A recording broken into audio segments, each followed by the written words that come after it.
De notre invité politique ce soir avec Gilles Benschein. Ce soir, nous recevons Julien Bayou, secrétaire national d'Europe Écologie Les Verts. Bonsoir. Bonsoir Julien Bayou. Le Premier ministre, il y a quelques minutes, a condamné avec la plus extrême fermeté les violences et il a appelé au calme. Est-ce que vous approuvez ces consignes de fermeté de la part du gouvernement ? Il y a un besoin de retour à l'ordre, clairement. On a des...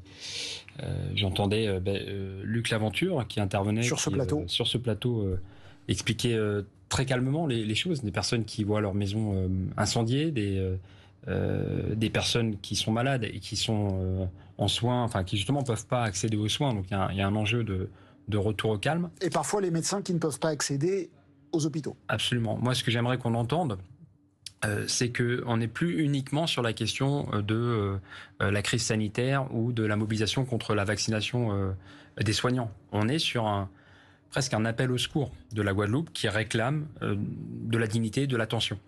C'est les services publics. Il n'y a pas d'eau. Il y a un problème d'eau qui empire. Vous avez 60-70% de problèmes d'accès à l'eau, de l'eau qui est gaspillée. L'eau qui est distribuée, elle est gaspillée. 70% des stations d'épuration qui ne sont pas aux normes. Et ça dure depuis très longtemps. En 2009, il y avait eu une mobilisation autour de la profitation, LKP et l'Idomota. Ça n'avait débouché sur rien, malheureusement. Le gouvernement, la France métropolitaine, n'avait pas répondu. Et donc, fermeté, retour à l'ordre, évidemment. Évidemment, bien sûr. Il y a eu un braquage, je crois, dans une armurerie, ou en tout cas des armes subtilisées aux douanes. À la douane de Pointe-à-Pitre. Extrêmement grave, bien sûr. Mais je crois que la réponse de fermeté peut pas suffire. Et j'appelle le gouvernement à entendre la défiance qu'il y a vis-à-vis de la métropole. Je prends un exemple qui, pour moi, résume toute l'affaire. Le chlordécone, un pesticide extrêmement toxique, a été interdit partout, sauf aux Antilles. Est-ce que c'est parce qu'on considérait qu'à l'époque, ces citoyens étaient des citoyens de seconde zone ? C'est un peu l'image que ça donne. Vous avez des sols qui sont empoisonnés pour 700 ans.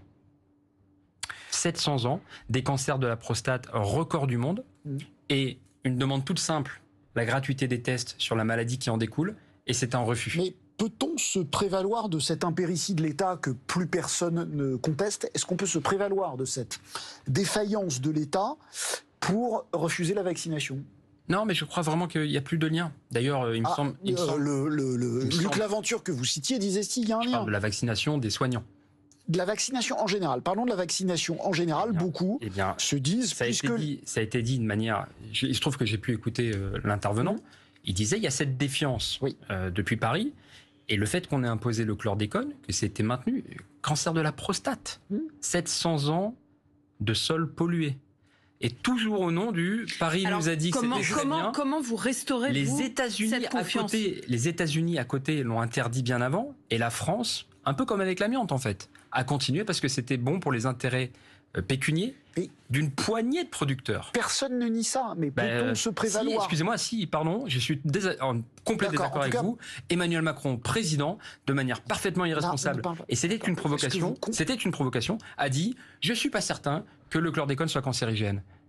Comment vous voulez pas recevoir ça comme une baffe dans la gueule de la part des Guadeloupéens ? Tout à fait, mais on peut recevoir ça comme une baffe dans la gueule. Nous demandons la gratuité des tests. On peut recevoir ça comme une baffe dans la gueule et pour autant ne pas contester un conseil de se faire vacciner sous prétexte qu'il vient du même État qui a autorisé le chlordécone. J'y reviens, mais vraiment j'insiste sur le chlordécone. C'est le symptôme du fait que la France déconsidère ses territoires ultramarins. C'est un peu comme quand Emmanuel Macron s'était pointé en Guyane en disant « Je suis pas le Père Noël ». Ça veut dire quoi ? Les Guyanais, les Guyanaises sont des grands enfants quand ils demandent un lycée à Maripasoula, la plus grande commune de France, à la frontière avec le Suriname. On demande quoi ? Un lycée ? Une route ? Un hôpital ? Une gendarmerie, les services publics de base, c'est ça, c'est demander le Père Noël. Vous voyez, il y a quand même cette affaire de mépris. Vous ne répondez toujours pas à ma question. Mais je viens, parce que pour moi, le chlordécone est essentiel. Harry Durimel, maire écologiste de Pointe-à-Pitre, s'est longtemps battu pour la reconnaissance de ce drame et cette responsabilité de l'État. Et Emmanuel Macron fait le loufia pour éviter de reconnaître la gratuité des tests. J'y viens. Je pense qu'Emmanuel Macron est le pire ambassadeur de la vaccination. Ah, pourquoi ? Mais ça a été un peu dit par votre intervenant. Il faut une communication peut-être spécifique. Et il y a des gens qui contestent Emmanuel Macron, vous savez, enfin, je vous l'apprends pas, que par rapport à d'autres présidents, il concentre sur sa personne une détestation. Et quand pendant 27 minutes, il nous fait une allocution. Donc ça veut dire sur qu'il la est le santé, pire ambassadeur parce que les gens le détestent, pas parce qu'il a mal fait. C'est ça que vous dites. Yannick Jadot dit la vaccination, c'est pas un référendum pour ou contre Macron. Vaccinez-vous. Bah c'est oui, bon pour vous et bon pour la santé. Ok, Oui, mais et sauf là, que manifestement, vous dites Là, que c'est pas le vous cas. En fait. excusez des comportements qui font de la vaccination un Moi, référendum. je n'excuse rien du tout. J'incite tout le monde à se vacciner. J'incite tout le monde à maintenir les gestes barrières. Ne me dites pas que j'incite qui que ce soit à quoi que ce soit. J'incite tout le monde à se faire vacciner. Je dis juste que ce gouvernement a multiplié les remarques sur les masques, sur les tests, sur non mais en fait, pardon, mais ce que vous dites, non, mais ce que vous dites, c'est comme une grande partie de la population, on va dire une certaine partie de la population déteste le président de la République, alors il est un mauvais ambassadeur de la vaccination. Bien sûr, et se méfie, et cette population se méfie de l'attitude de Paris, par exemple sur le chlordécone. Et donc entendons que cette défiance, c'est pas juste, elle ne vient pas du mois d'août, elle vient de plus loin, et que l'État, sur les services publics hospitaliers, sur la cherté des prix, sur l'accès à l'eau, sur la qualité des sols, l'État a failli, oui. Pour vous, être anti-vax et anti-Macron, c'est un peu pareil? J'ai pas dit ça. Je vous pose la question. Donc je réponds non. Je voudrais qu'on écoute le Premier ministre sur une des revendications des grévistes, à savoir la levée de l'obligation vaccinale pour les soignants. Il n'est donc pas question, en Guadeloupe ou ailleurs, de revenir sur cette obligation. J'ai bien conscience que cela n'est pas simple sur ce territoire, que des craintes existent et qu'il nous faut faire preuve de pédagogie. Commentaire. Il a raison de continuer à obliger les soignants à se faire vacciner. Oui, et je note d'ailleurs que me semble-t-il, de ce que je comprends, la vaccination des personnels soignants est de moins en moins un problème. On a atteint un seuil important. Et je m'en réjouis. Il y a une grosse différence en Guadeloupe entre le personnel soignant et le reste de la population. Voilà, effectivement. Et je demande, moi, par exemple, que la gratuité des tests de chlordéconémie, donc la maladie qui découle du chlordécone, soit mise en place. Qu'on puisse permettre à chaque personne de vérifier si elle menace de tomber malade de cette maladie. Et qu'on puisse indemniser ces populations. Il me semble que ça serait une marque de respect, de reconnaître la responsabilité de l'État de la métropole dans cette situation où on a, c'est clair, on a considéré les Antilles, les ultramarins, Guadeloupe et Martinique, comme des territoires de seconde zone où on pouvait continuer à déverser des produits toxiques pour l'homme, la femme et la faune. Voilà. Vous parliez tout à l'heure justement de rétablir la confiance avec la population ultramarine en général. Comment vous faites? Service public. En fait, il y a un enjeu dans ces territoires ultramarins, c'est l'accès au droit commun. L'accès au droit commun, c'est-à-dire que la vie est plus chère qu'ailleurs. L'intervenant précédent parlait de 50% des jeunes qui n'ont pas d'emploi. Problème d'accès à l'eau. L'eau est gaspillée. Vous proposeriez quoi comme mesure forte? Un plan d'urgence d'accès aux services publics pour les territoires ultramarins. Je le redis, quand moi j'ai été choqué de voir le président Macron, dans un de ses rares déplacements dans les territoires ultramarins, arriver en disant « je ne suis pas le Père Noël ». La population de Guyane ne demandait pas la Lune. Donc elle demande l'accès au droit commun, les services publics. Au pouvoir, plan d'urgence. Mais bien sûr. Bien sûr, reconnaissance de la situation des mesures que absolument vous dégradée. En priorité. Et oui, de reconnaissance de la situation absolument dégradée de la situation dans les territoires ultramarins. Un rattrapage absolument nécessaire. D'ailleurs, je ne comprends même pas pourquoi le ministre des Outre-mer est pas sur place. Certainement qu'il est trop occupé à faire la campagne du président candidat Macron, mais ça illustre à nouveau, si ce n'est pas le mépris, l'indifférence à l'égard de la situation. Comment voulez-vous le lire autrement? Il a quoi de plus important à faire aujourd'hui, le ministre des Outre-mer, que d'être sur place? Sébastien Lecornu. Sébastien Lecornu qui effectivement s'occupe de la campagne du président de la République. On va enchaîner avec la situation sanitaire, avec un nouveau malade du Covid, le Premier ministre Jean Castex, dont on vient d'apprendre qu'il était positif au Covid et que donc il allait rester à l'isolement une dizaine de jours à Matignon. 5e vague qui progresse extrêmement vite. Qu'est-ce que les Verts proposent aujourd'hui pour endiguer la 5e vague? D'abord, inciter chaque personne à se vacciner, à se faire vacciner, à faire les rappels nécessaires. Vraiment, je le redis, c'est pour soi et pour les autres. Donc pour ça, vous êtes d'accord avec le gouvernement, pas de problème? Bien sûr. Okay. Le rétablissement de la gratuité des tests. Est-ce que ce n'est pas justement le fait de faire payer les tests, n'est-il pas la meilleure incitation à se faire vacciner? Est-ce qu'il n'y a pas contradiction entre les deux? Non, parce qu'en fait, moi je ne pars pas du principe que le vaccin est une punition, c'est une chance. Oui, mais sauf que les antivax ne font pas ça. On le sait que la fin de la gratuité des tests a incité des gens rétifs à se faire vacciner. Aujourd'hui, on est à... C'est pas vrai ce que je dis? Je crois que c'est plutôt le pass sanitaire, mais on pourrait en débattre longuement. C'est la même chose. Non. Non, moi parce que pour avoir son pass aujourd'hui, moi ce qui m'inquiète, pour avoir son pass sanitaire, il faut être vacciné. Il faut être vacciné ou faire des tests et s'ils sont payants. Ce qui m'inquiète, c'est que là, pour aller vite, et je prétends pas être expert, j'ai le sentiment qu'on est à x4, x3, x4 en matière de cas par rapport à il y a un mois. Le taux d'incidence, ouais. Extrêmement préoccupant. Le problème, c'est qu'on a aussi cassé une partie du thermomètre. C'est-à-dire que en rendant les tests payants, et c'est un outil qu'on a plus, et c'est pas une petite somme. Mais, si c'est des 15, des 20, des 40 euros, il y a des personnes qui sont peut-être symptomatiques ou qui s'inquiètent d'une possible contamination, qui ne sont pas allées se faire tester. Mais donc en rendant les tests payants, on n'a pas incité à la vaccination. Moi, je pense que les tests, on ne doit pas mégoter. Et vous savez ce qui m'a choqué, c'est le fait que ce soit Olivier Dussopt, le ministre du Budget, qui répond là-dessus. C'eût été le ministre de la Santé, je dis pas. Il aurait pu expliquer un raisonnement de santé, de prévention, tout ce qu'on veut. Là, c'est le ministre des Budgets. C'est-à-dire que c'est quoi qu'il en coûte. 5 milliards pour Renault, 7 milliards pour Air France, sans contrepartie. Vous accusez le gouvernement? On va gratter 10 milliards. Non, mais attendez, je plaisante pas. On va gratter 10 milliards sur ce mandat. Sur le dos des non-vaccinés, c'est ça? Sur ce mandat, on gratte 10 milliards. 10 milliards. Laissez-moi terminer. Sur le dos des aides personnalisées au logement. Par définition, les personnes qui ont du mal à payer leur loyer. 10 milliards.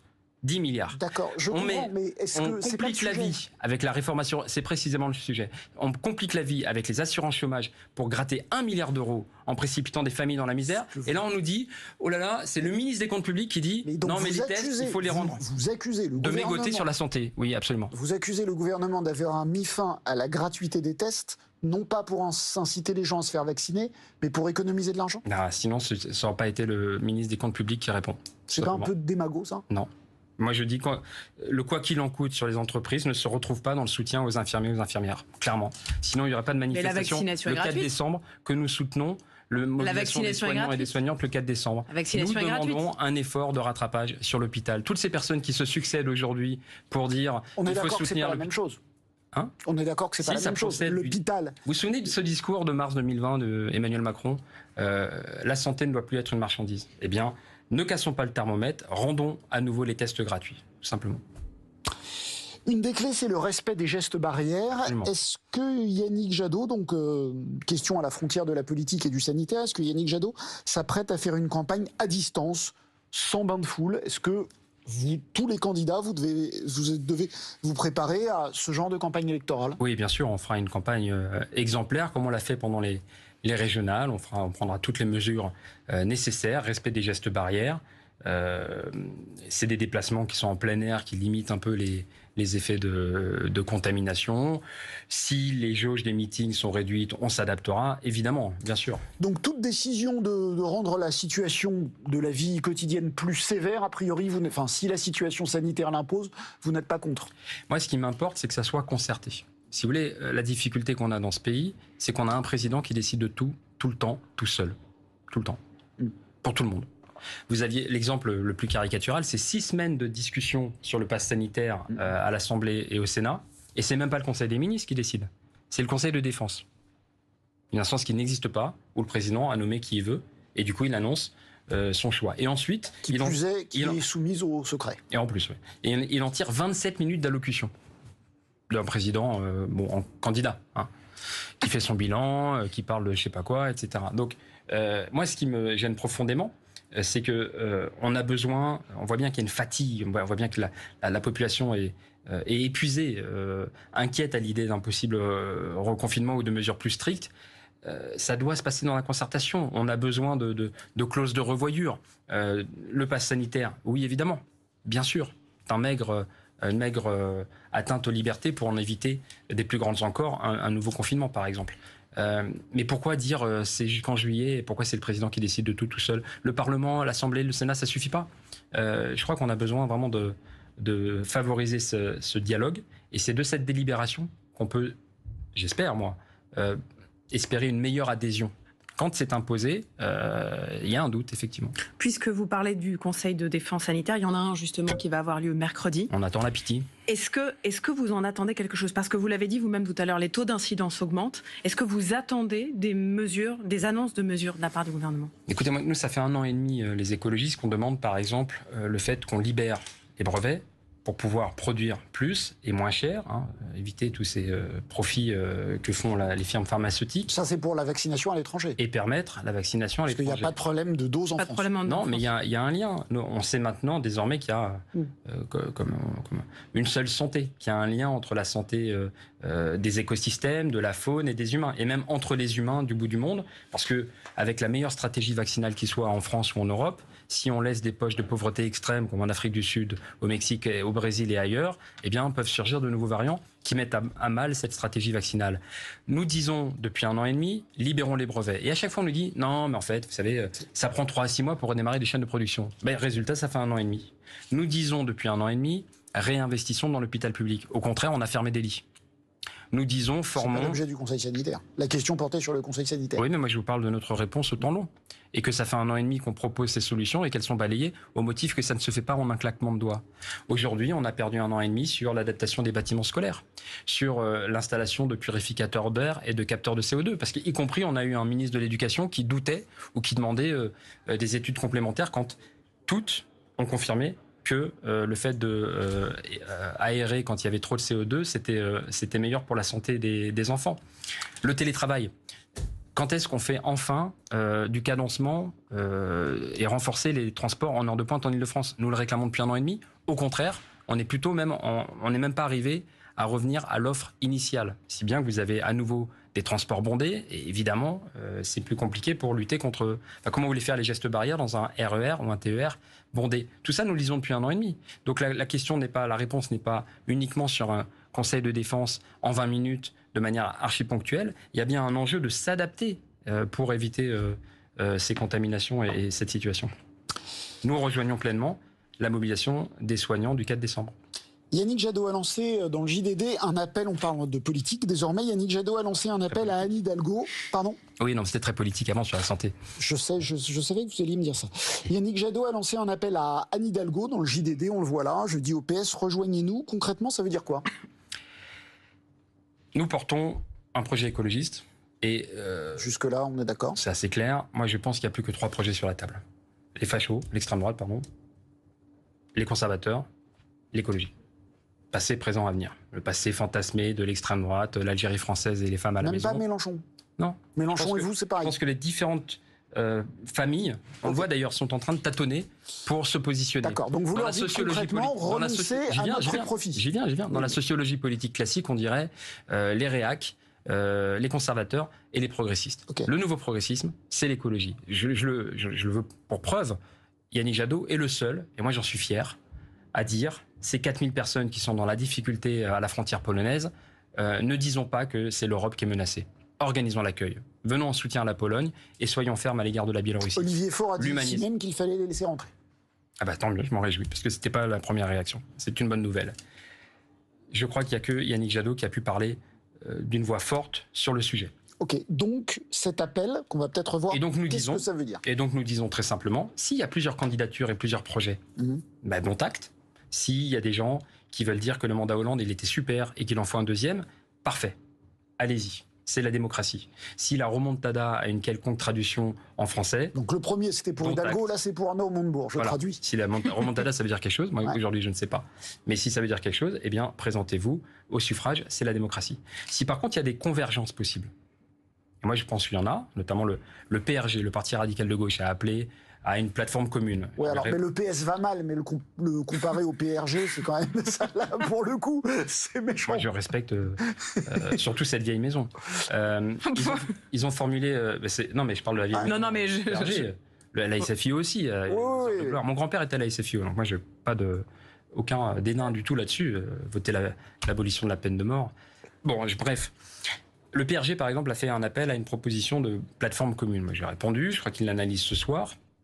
Je pense qu'il est possible de trouver 15, 20, 25 mesures structurantes. L'ISF climatique en est une. Non mais d'accord, ce que vous demandez, c'est à tous les autres candidats de se retirer au profit de Yannick Jadot, pour dire les choses en français. Absolument. Oui, c'est ça. Oui, nous pensons que l'écologie est la force motrice, que les deux défis du siècle, c'est le dérèglement climatique et la lutte contre les inégalités. C'est ces deux défis qui menacent notre démocratie. Oui, je crois que l'écologie est la force motrice et que si vous vous attaquez pas au climat, au dérèglement climatique, si vous ne dites pas que la lutte contre le dérèglement climatique, c'est la matrice de toutes vos politiques publiques, alors en fait, ça n'est pas un progressisme, et que l'écologie plus tard, c'est en fait tout simplement pas de l'écologie. Et donc on a déjà eu ça, c'est le mandat Hollande. Nous n'en voulons pas, évidemment. Donc maintenant, il s'agit d'avancer sur des propositions. Je le redis, l'ISF climatique en est une. On comprend rétablir le fait que les riches payent plus. Aujourd'hui, ça n'est pas le cas. Ils ont énormément bénéficié de ce mandat. Mais tous les candidats de gauche sont d'accord avec ça. Parfait. Et ajustons avec la prise en compte de l'effet des investissements sur le climat, pour aller vite. Voilà. Le patrimoine financier a un impact sur le climat. Vous retrouvez autour de cette proposition. On discutera du taux, de l'assiette, en temps utile, notamment dans un vrai débat à l'Assemblée. Le problème, c'est qu'il se retire. Parce qu'Anne Hidalgo, on peut comprendre que vous demandiez qu'elle se retire. Elle est à 4%, vous êtes à 8%. Mais Jean-Luc Mélenchon, il est plutôt au-dessus de vous dans les sondages. Jean-Luc Mélenchon, il n'a pas dit qu'il était ouvert à un quelconque débat et on respecte sa position. Nous, on dit on est prêt à travailler avec toutes celles et ceux qui veulent organiser une coalition. Toutes celles et ceux, c'est et d'autres que je ne veux pas nommer pour ne pas des partis de gauche un peu plus faibles dans les sondages. Non, mais voilà, le PRG a fait une proposition, nous allons y répondre. Le dialogue s'instaure et on verra ce qu'il en advient. Sur l'écologie, rapidement, vous avez dit il y a quelques jours, la France peut jouer un rôle moteur pour la transition écologique. On a un peu du mal à voir comment. La COP, par exemple, a été un échec. Comment la France seule... Mettez les écolos pour comment la France seule va y arriver? C'est sûr que si on met Macron aux manettes, ça marche pas. Il est arrivé en début de COP. Il a donné des leçons à la terre entière. La terre entière, littéralement, l'humanité était présente.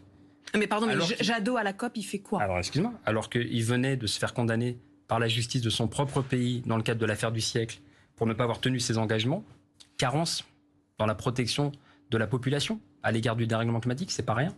Et il se permet de donner des leçons à la terre entière et ensuite il s'en va, laissant les négos là où elles étaient et peut-être même empêchant l'Europe de parler d'une voix forte. Jadot à la COP26, quel est son poids? Déjà, donner des gages. Vous ne pouvez pas être crédible si vous ne faites pas le travail à la maison. Vous savez, il y a les principes de la discussion à l'ONU, c'est responsabilité commune mais différenciée. C'est-à-dire qu'on a tous et toutes une responsabilité, les pays ont tous et toutes une responsabilité dans la lutte contre le dérèglement climatique, mais cette responsabilité, elle est différenciée. Parce qu'il y a des pays, ça fait 2 siècles qu'ils émettent des émissions de gaz à effet de serre, c'est les États-Unis et l'Europe pour aller vite, et il y a des pays qui ont très peu émis, le Bangladesh, Tuvalu, le Sahel, et qui par contre sont les premières victimes. En 2009... Non mais d'accord, j'ai compris. Je déroule, excusez-moi. Ouais. En 2009, COP 15, les pays du Nord ont dit 100 milliards d'euros, voici l'engagement pour aider les pays du Sud. Cet engagement n'est pas tenu. Et la France en particulier recule. Comment voulez-vous que l'Inde dise « Ok, je vous crois, je vous suis, je vais faire ma part » si vous n'avez pas commencé alors que vous êtes dans une situation bien plus aisée que la mienne. Donc c'est pour ça que je dis faire sa part. Premier chantier, la rénovation thermique. Permettre à chacune de se chauffer correctement. On arrive en hiver, on connaît le drame de ces convecteurs électriques. On a poussé aux convecteurs électriques. Moi-même, j'en ai un.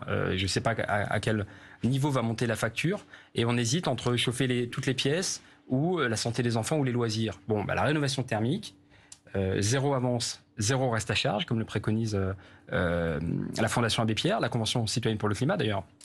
C'est la garantie de pouvoir se chauffer correctement. Bien pour le porte-monnaie, pour le pouvoir de vivre.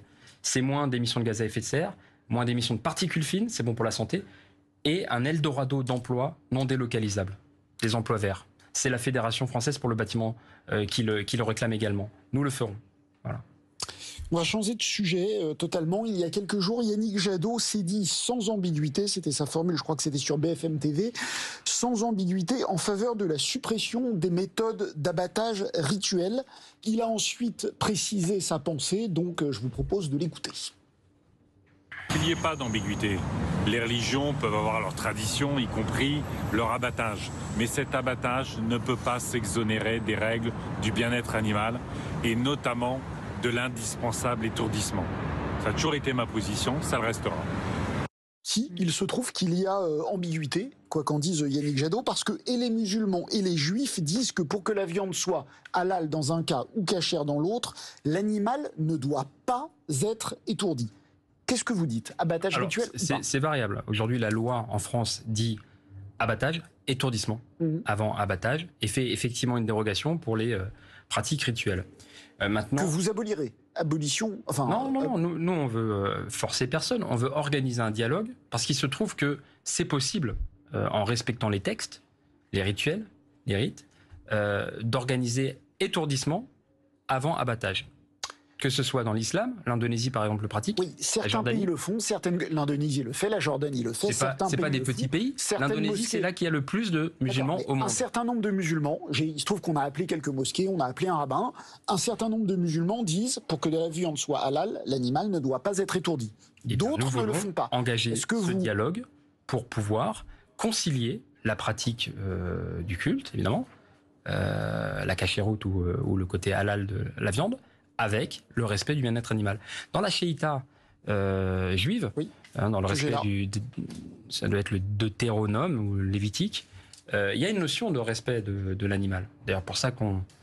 il y a une notion de éviter au maximum les souffrances de l'animal. Donc on peut trouver une compatibilité. Nous disons, nous voulons trouver le chemin avec les autorités religieuses pour garantir que, il nous semble que l'étourdissement...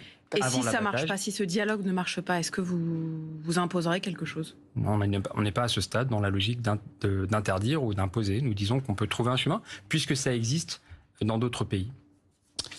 Parlons de l'ours, puisque on sait qu'il y a eu un ours dans les Pyrénées cette semaine, ce week-end. Un chasseur de 70 ans a été attaqué et mordu par une ours qui lui a déchiqueté la jambe avant que l'homme ne l'abatte. Voici quelques réactions du village de l'Ariège où ça a eu lieu.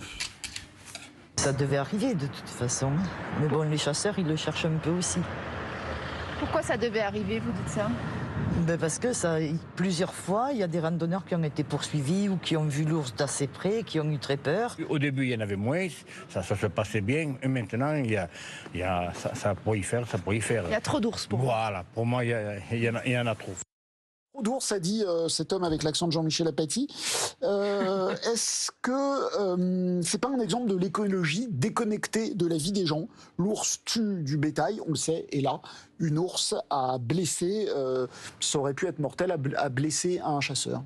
Déjà, je souhaite bon rétablissement à ce chasseur. En plus, je crois qu'il est assez âgé, donc j'espère qu'il va pouvoir aller mieux bien vite. En fait, il faut mettre en perspective. Là, vous avez une personne qui réagit, c'est normal, sous de l'émotion. Le dernier drame d'une personne, un humain attaqué par l'ours, je crois que c'était à la fin du siècle dernier. Il me semble qu'il y en a eu depuis, mais il n'y a pas eu de victime, c'est vrai. On peut remettre en perspective. Je comprends votre question, vous voyez, l'écologie... Il y a des problèmes avec les troupeaux également. Mais d'accord, mais l'écologie déconnectée, c'est un peu facile, vous voyez, parce que, en fait, la dernière fois qu'il y a eu un drame, c'était il y a 25 ans. Bon... donc peut-être faut-il travailler sur une formation des chasseurs dans les zones à ours. On sait que c'est une femelle qui certainement voulait protéger ses oursons, qui sont d'ailleurs aujourd'hui peut-être dans la difficulté pour passer l'hiver. Il y a une enquête qui verra un peu comment ça s'est passé. Ils sont désormais. Oui, il y a une enquête qui verra, ça me rappelle le film de Jean-Jacques Hano, 88. Non mais il y a une enquête qui établira un peu les faits. Je ne crois pas qu'on puisse, à partir d'un... Voilà, encore une fois, j'espère que ce chasseur ira mieux. Qu'on puisse pas, à partir d'un fait divers qui se produit une fois tous les 25 ans, tirer des conclusions. Nous sommes pour le respect de la nature sauvage, la réintroduction du loup, la protection des ours, tout simplement. On parle de chasse ? Allons-y. L'ours, puisque c'est la chasse, est bien parti pour être un thème important de la campagne. Écoutez ce qu'en disait à votre place l'ancien Premier ministre Jean-Pierre Raffarin. Je ne sais pas ce qui vous fait Non, mais Jean-Pierre Raffarin. Jean-Pierre Raffarin. Écoutons Jean-Pierre Raffarin. Moi, j'ai fait mes premiers pas quand j'étais chasseur avec mon grand-père, puis avec mon père. Très franchement, c'est des moments de bonheur que je souhaite à tout le monde. Et quand je repense à mon père qui est aujourd'hui décédé, quand je repense aux grands moments que j'étais, quand j'avais ma petite main dans la sienne et qui m'emmenait à la chasse, c'était quand même des moments très très forts. Et ça fait partie d'une culture qui est la culture du rural, et il faut quand même y être attentif aussi. Moment de bonheur pour Jean-Pierre Raffarin. Et pour vous, la chasse, c'est un loisir morbide. Oui. Non, nous faisons une proposition très simple avec Annie Jadot, qu'on puisse permettre à chacun, chacune de profiter sereinement de la forêt. C'est finalement un partage de l'espace public. On a vu pendant le confinement... Vous n'êtes plus sur le loisir morbide. Oui. Si, bien sûr, j'y viens. On a vu pendant le confinement à quel point l'accès à la nature était crucial, y compris pour notre équilibre mental. Pendant les vacances scolaires, les enfants reviennent chez les grands-parents, mais ils ne peuvent pas sortir parce qu'il y a des tirs. Pendant le week-end, on aimerait aller profiter, cueillir des champignons ou balader en forêt. Il y a des tirs. Vous ne pouvez pas être véritablement serein. Donc nous disons, partage de l'espace public. C'est une proposition. Moi j'ai noté que les chasseurs s'arc-boutaient, il était hors de question de quoi que ce soit, etc. Défense de la ruralité. Qu'est-ce qu'on n'a pas entendu? Alors que 70% des chasseurs habitent en ville et 11% à Paris. Nous disons, partage de l'espace public. Permettre à chacun, chacune de profiter des espaces naturels tranquillement. Et oui, encadrer la chasse, et oui, en finir avec les chasses cruelles, ou celles qui ciblent les espèces protégées, la tourterelle des bois et autres. Il n'y a que en France qu'on chasse des autant. Jours ciblés pour la chasse. Et encadrés. Il n'y a pas d'autre loisir. Ouais, vous voyez, ce cas... C'est un loisir morbide, la chasse? Ben oui, évidemment. Moi, je ne prends pas de plaisir à tuer. Donc, disons-le comme ça. Oui, nous, on a un respect pour le vivant. La nature sauvage existe en soi. Hein, vous savez... On veut rompre avec cette logique de la domination de la nature. Si vous voulez absolument vous balader en forêt, prenez un appareil photo et tirez avec. Donc pour vous, les chasseurs, ce sont des gens qui ont des logiques morbides? Alors ce qui est intéressant, c'est que quand ils sont un peu énervés, là, le Willy Schren, là, le président des chasseurs, il finit par dire la vérité. Et tous les tralala qu'on a eu sur la régulation, nous sommes un auxiliaire, etc., il dit je prends plaisir à tuer. Voilà, et il l'assumait. Et bien nous, on dit, Raffarin aussi? Raffarin, il a le droit de raconter sa Madeleine de Proust. Moi, je peux voir. Enfin, qu'est-ce que ça vaut? Moi, j'ai des amis du côté de Bergerac qui me disent notre fille, ses 3 premiers mots, c'était papa, maman et boum. Bon, parce que ils n'étaient pas sereins quand il y avait des tirs à côté et la gamine, elle apprend boum au lieu d'apprendre marmotte ou je sais pas quoi. Bon, anecdote pour anecdote. Franchement, évidemment, je ne suis pas ancien Premier ministre. Enfin, c'est pas comme ça que vous faites des débats publics. Nous disons. La chasse a trop de place dans ce pays. Et pour le draguer, un lobby qui a réussi à faire partir des ministres, qui a réussi à envahir, ça c'était en 95, les bureaux d'une ministre de l'écologie, c'était Dominique Mannet à l'époque, pour ses beaux yeux, on est prêt à tout lui lâcher. Nous disons c'est pas possible. Et notamment une mesure que c'est systématiquement jamais reprise, mais sur laquelle j'insiste, et sur laquelle insiste la pétition « Un jour un chasseur » qui a franchi les 100 000 signatures au Sénat. Peut-être un jour le Sénat se réveillera et entendra qu'il y a une demande d'encadrement. Le nombre d'armes en circulation. Il n'y a pas de contrôle. Nous ne connaissons pas le nombre d'armes en circulation parce que une fois qu'un chasseur décède ou part à la retraite, que devient l'arme? C'est très concret. On les retrouve malheureusement dans les forcenés qui tirent sur nos forces de l'ordre ou dans les scènes de féminicide. Encadrons la chasse, encadrons les armes. Très concret. Merci. Comment être contre?